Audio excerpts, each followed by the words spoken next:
mastermind, business innovator, Manny Rivera. So for those, even though that was like the catchiest intro that I've ever heard. Come on, man. I do this every single day. For those that don't know you, how would you communicate or express to them who you are? For those that don't know me, the way I'll best communicate who I am is just determined, focused, motivated, driven, just anything that defines overall go-getter. That's what I'll communicate myself across. That way, it kind of shows everybody when you're in line, those are the people that you get around you. So, that attracts other focused, determined people because, people that are lazy and that aren't go-getters, they'll be turned off by that type of mentality. It will seem too hard, it will seem too tough for them. And those are the people that get left behind, those are the people that get dragged behind.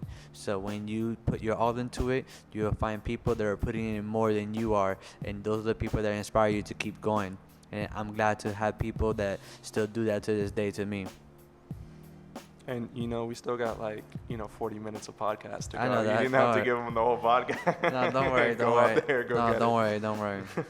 And where are you from? I'm Dominican. My parents are Dominican. I was born in Puerto Rico, though.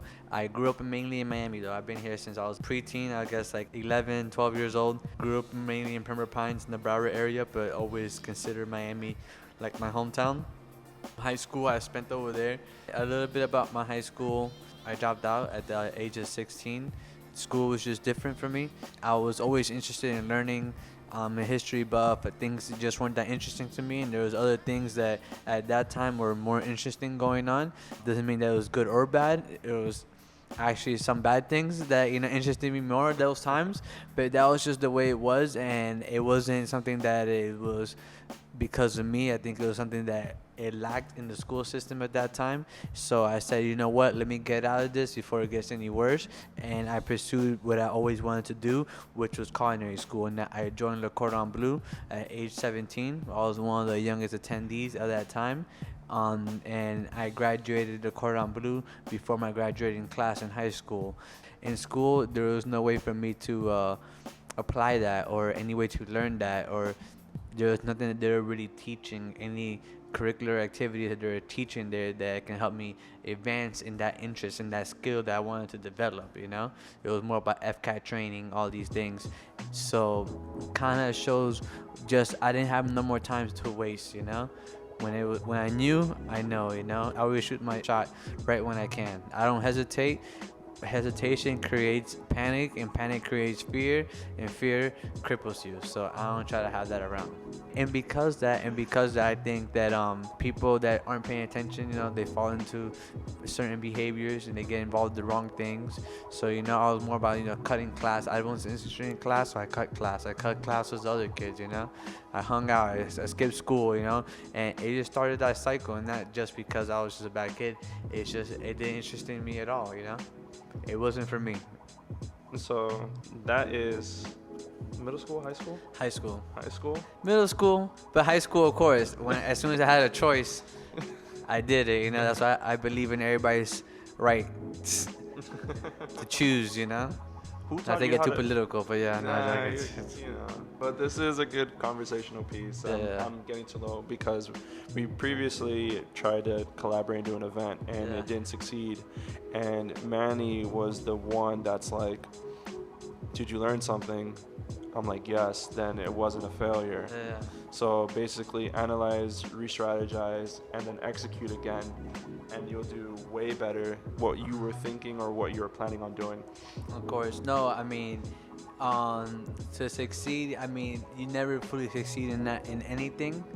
You can strive, to certain success, but at the end of the day, what is the definition of success, In the capitalism world, that means dollar signs, Just because you have a lot of dollars doesn't mean that you're very happy, So what's overall success at the end of the day? If there was an experience to be valued that you couldn't have gotten, if it did go well, that's something that you can't value that much. That's why, because of the way it went, you can value that experience that much more, because it wouldn't have happened if those certain circumstances didn't happen the way it happened. Okay. And those are the type of things that are the best things, because sometimes you feel like it's way out of place, but then the way it is all aligned and the way it's aligned now, it lets you know that like at the end of the day, it's already all written for us, you know? Because it all seems like it falls into place somehow, some way when you look back at it, you know? But we have to get there in order for us to understand that. Yeah, definitely. What were the first culinary dishes that you made? Well, or which ones were the most memorable? Well, my mom was like the cook in the family. I'm the youngest, so I always used to like kind of cook my own food. I used to cook for my brothers and sisters. So growing up, I used to call myself the cook of genius, you know? Cause I was like Spanglish, you know, for cook genius, you know? Cause I was like a baby genius, but on a lot of sugar. I was a cooker genius, right? So I used to make mainly breakfast. I love making breakfast, but I think like one of my main dishes that stood out though was like not for my mom was like this big city that I used to make for everybody. I think that and this flancocho, of course, that everybody makes. So those are the things I was most memorable for growing up, making for my friends, making for everybody. But honestly, anything I made at 2 a.m. in the morning while we had the munchies and I just had my parents' food, it was fire. My friends will tell you, I made some Easy Macs. I put the Parmesan cheese, I'll crunch up some bacon in there. But that's how I got the most creative, you know? And that's really where I kind of developed, like, I want some crunch, I want some here. Just given, because, like, I see food like science. It's chemicals, it's breakdowns, you know? There's certain things.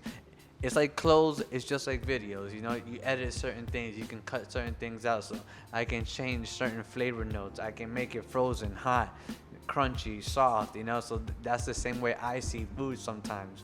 I can edit it, I can change it, you know?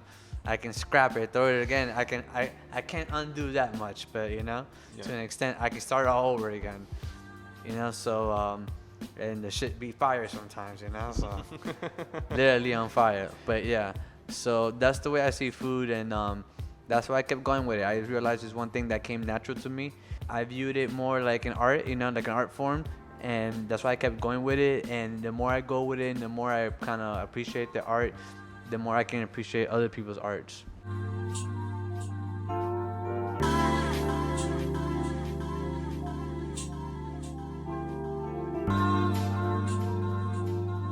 So I hope you guys love this video and the videos that I have been producing. Let's go.